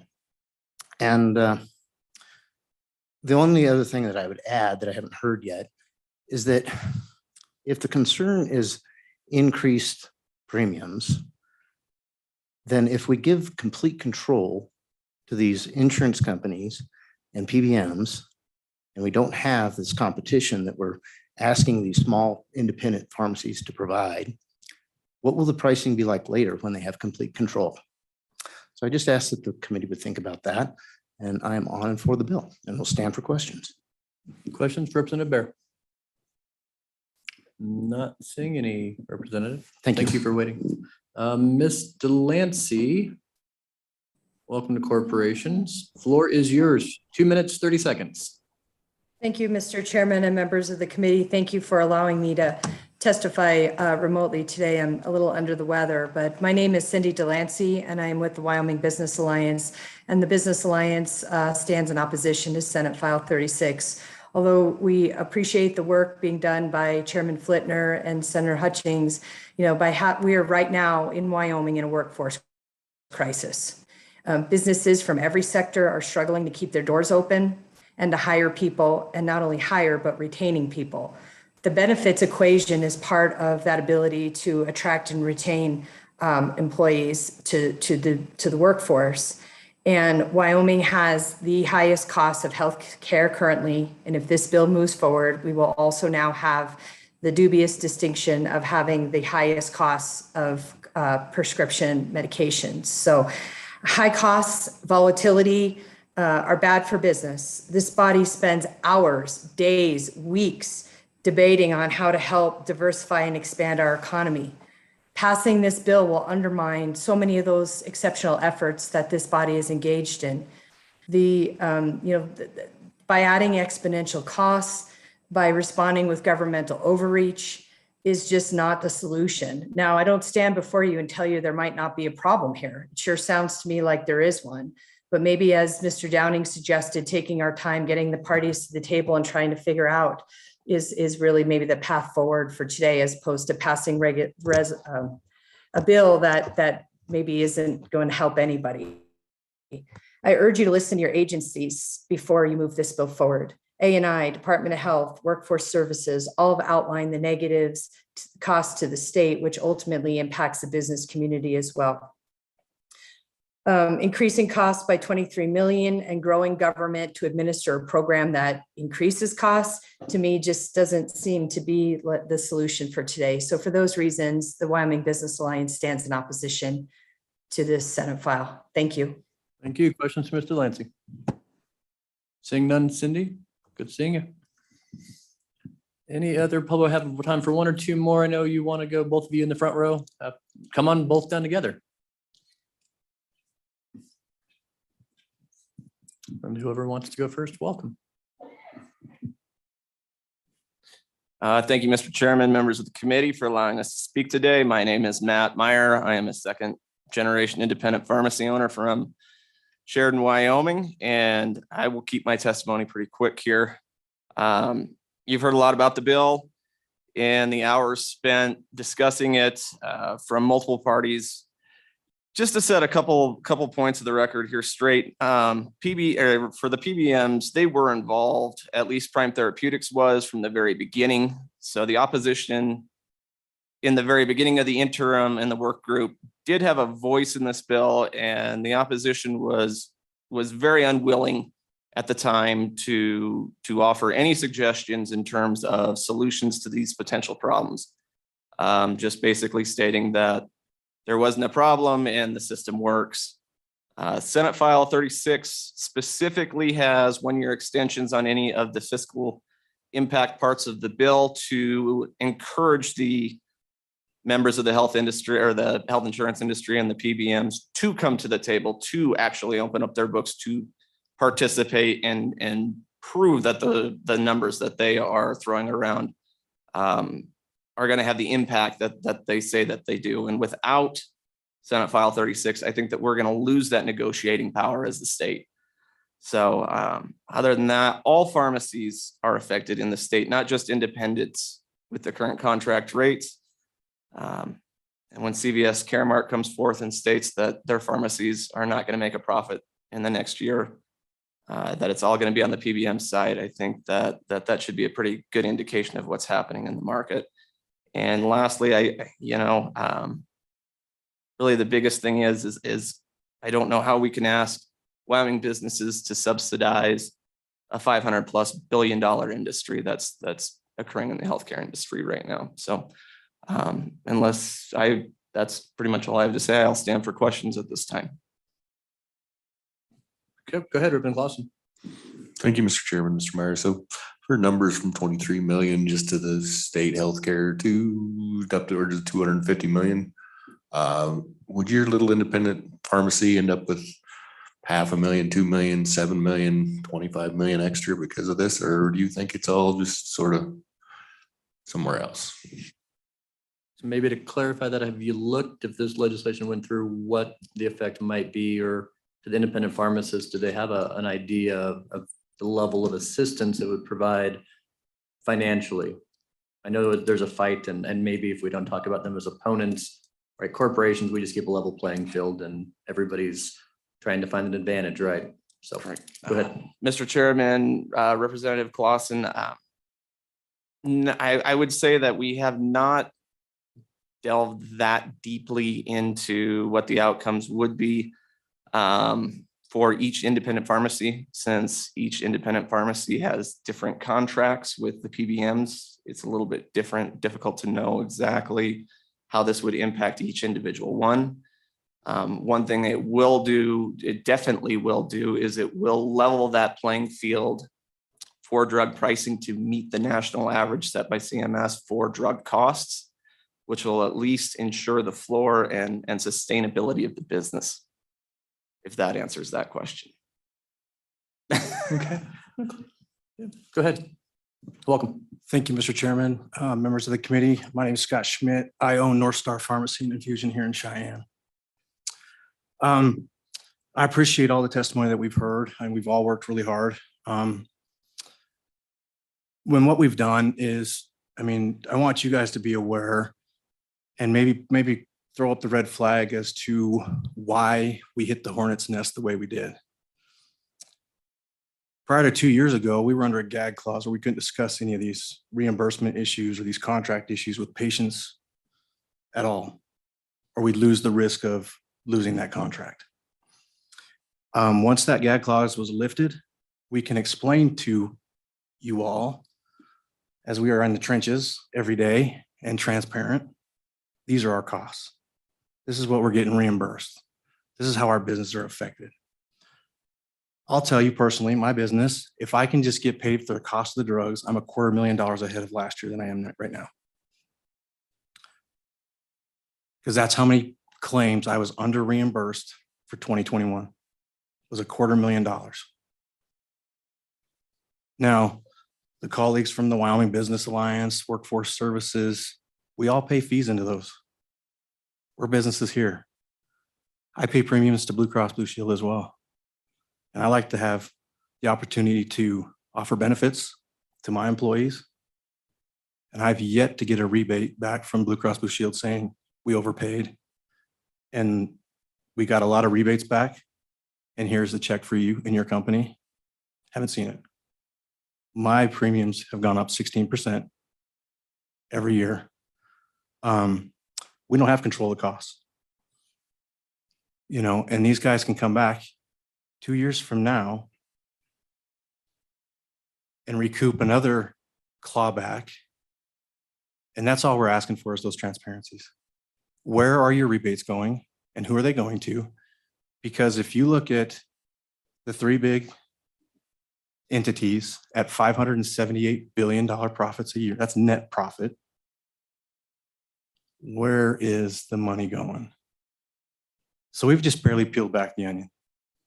We've caused water in the eyes, but we need to dive deep into this because this shouldn't raise anybody's premiums or anybody's healthcare costs. If anything, it should help bring it down, if we know where those dollars are going. I'll stand for any questions. Questions for Mr. Schmidt? Representative Clausen. Mr. Chairman, Mr. Schmidt, so if you have a $250 million loss on paper, how do you make that up? Mr. Schmidt. Mr. Chairman, Representative Clausen, I have the fortunate ability to where I have diversified my pharmacy where I do compounding and home infusion stuff. So there's some things that I can do differently than just dispense prescriptions. And so that helps me offset some of those costs. But it was $250,000. Okay. Seeing no further questions. Thank you much for being here. With that committee, I'm going to close public comment since it's 1:50. Unless there's any questions you have for any member who testified or any other member out there.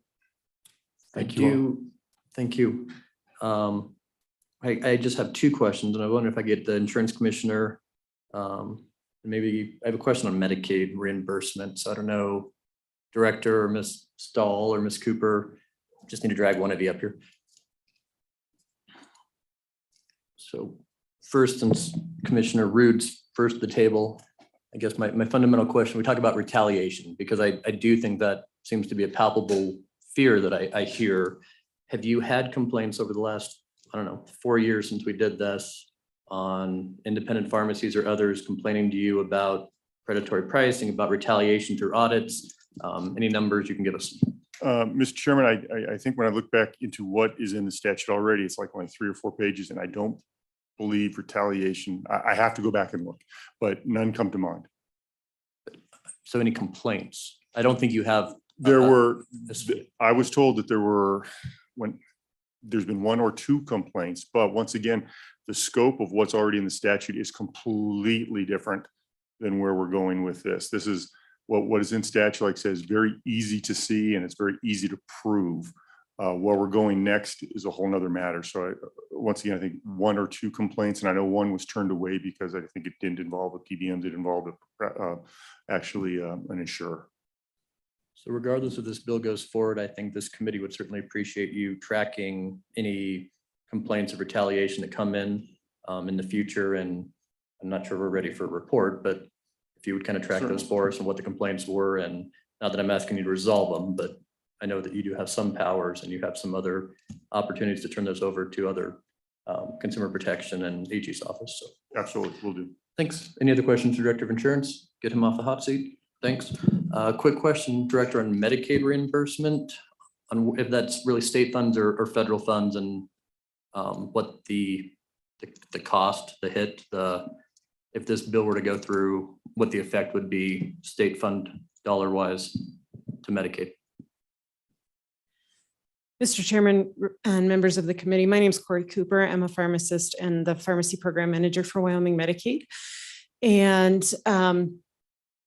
the argument really can be made that we don't operate as a PBM in Wyoming Medicaid. We have a vendor who serves as a pharmacy benefits administrator, which means that Wyoming Medicaid contracts directly with pharmacies in the state of Wyoming. And that's not done through our vendor, that's done through the state. Decisions on coverage, coverage amounts, what we cover is all done at the state level and only administered through our vendor. So the likelihood that this would financially impact Wyoming Medicaid is slim to none. We're asking for the explicit exclusion from the bill just for administrative clarity. So you technically believe you're already excluded right now. You just want it further clarified. We do. I appreciate that. Anything else while I have you, Director? I just like calling you Director instead of Interim Director. Thank you. All right, committee. Mr. Chairman. Representative Burt, how are you? Good, hey, thank you. We're going to close public comment and ask for a motion on the bill. Correct, I'm ready Okay, for that. go ahead. So personally, I would think that patients that could actually grow their own pharmaceuticals and can manage that would probably reduce their own personal cost. But with that being said, I don't necessarily want to kill this bill. I do think that it does put the government into the middle of the conversation, which I don't think we need to be in. I don't think it changes the power structure. With that, I would move to table this for the interim. That's where I'm comfortable at. How about before I ask for that motion, which isn't debatable, we'll just open it up to any discussion the committee might have. And then we can discuss which motion. I hate to put that motion table and not have everybody here listen to anything that might, Sure, Mr. Chairman. I just want to throw it out there. Okay. Thank you, Mr. Chairman. I have some harsh words, so be prepared. First of all, I guarantee if I hear any retaliation, it won't be handled well. Corporations is I'm also on minerals, so we handle, these two committees handle pretty much with an iron fist, and I don't like hearing that. And we just heard that the insurance was asked for a report. Second of all, it seems like I'm not sure everyone came and did their homework. Everybody's pointing fingers, but don't really have good hard numbers. And I find that really hard. This is a real important issue. It affects a lot of livelihoods. And we need to have some hard data, some hard numbers. And so everybody has their why, but now we need the how. We need to know the how to fix it. And finally, I feel like the two parties need to come to the table and fix it. You guys need to work it out and you need to fix it, not us. Because if we come to the table and we fix it, you already saw you didn't like it. So if we come to the table and fix it, you may not like the results. So I really hope that you guys come to the table and fix it yourselves so that all parties are happy. Thank you, Mr. Chairman. We may even provide the table, it sounds like. Representative Bear. Thank you, Mr. Chairman. I'm not as harsh as my colleague to my right. But I am just totally baffled. There are people who I know and trust and I know are honest and intelligent. And how they can be so far apart on what the effects of this bill are going to be are just baffling to me. And I just have too many unanswered questions to say, yeah, for the bill right now. Reverend Clausen.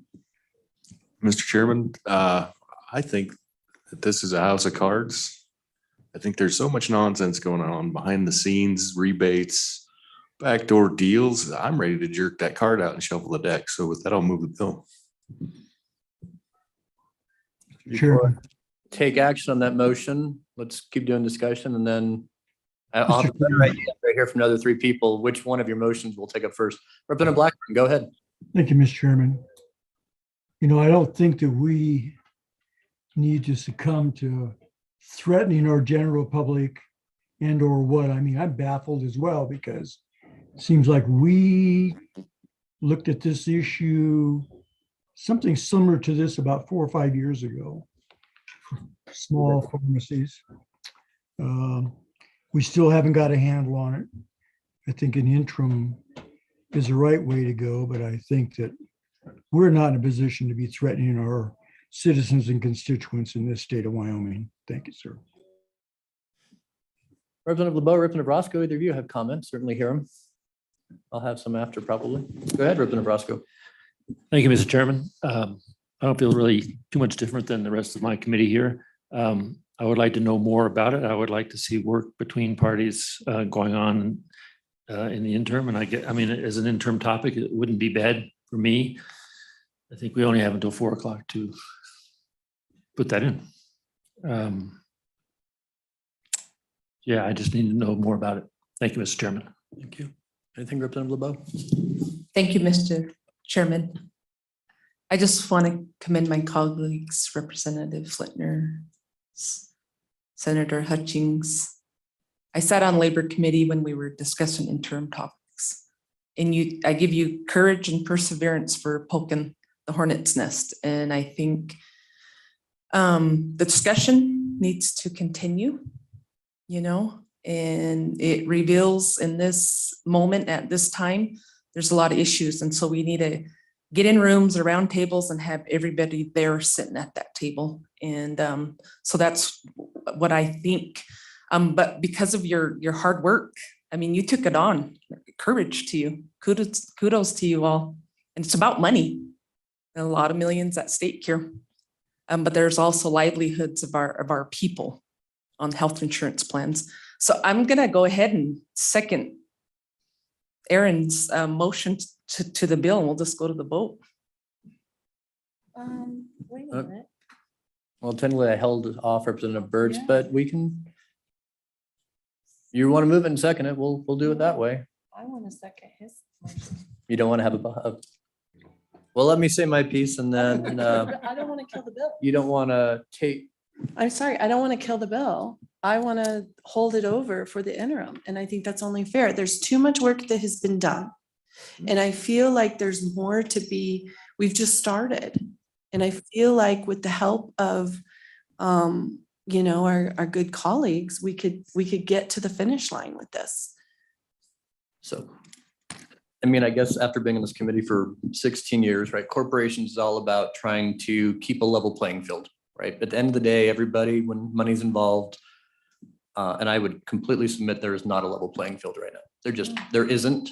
But my issue is I don't know how to solve it at a state level. And I think the bill has great intents, but somewhere along the way, it went from the small steps that we need to this is a very large leap. I'm not sure who said it, but when I read through where you were in the interim and where we were 4 years ago, I mean, we'll go from maybe the weakest area and one of the weakest states to, you know, the most, I hate to say extreme, but that it might be that extreme if some of these numbers come in, what the predictions are. So whether we table it or whether we take a public vote on it, I'm not sure if it matters because we'll have most likely an interim. And I know you had an interim in Labor Health Committee on it. And I'm sure everybody wants to spend another year with the legislature. But I do think it's an issue that we can we can move ground on, even in a state level, and we're not there yet. I think a lot of it deals with transparency and pricing and making sure there is no retaliation. But so which motion would you like to go with? Representative Duncan, technically Representative Burt had a table motion first. I would like to second the tabled motion because I'm afraid that if this bill goes down, we're gonna have a winner and a loser, and I don't want that dynamic. I want to have a level playing field and we start over. That's my feeling for the table, seconding the motion to table, but. Okay, well, the motion on table is not debatable, so we'll take Representative Burt's motion table, seconded by Duncan, and recorded vote. So Barb, if you'd call a roll on a motion to table, which doesn't necessarily kill the bill, but it we'll keep it here on the desk for the rest of this session and likely talk about it interim topics next week. So all those, I guess I don't even need to have a recorded vote. All those in favor of tabling the bill, say aye. Aye. Aye. Opposed, say no. Okay, that motion is going to pass. So we'll hold on to it. Hopefully it'll be a starting point for a interim discussion, and we can certainly talk to the Labor Health Chairman. If it should go to your committee, if it should go to our committee. Representative Flitner's already like, nope, you can deal with it. We could have a joint meeting in the interim. We can talk options. So I do think it's an issue that affects every Wyomingite, from our counties and our cities to our hospitals. It has broad implications that affects everybody's pocketbook. So issue's not going away, and we will look forward to talking about it in the interim. Thank you all for being here today. People online as well. And we will be back on the floor in 2 minutes. We have one bill from Monday, I believe at noon. We'll find out. Otherwise, we're. Chairman? Yeah, right.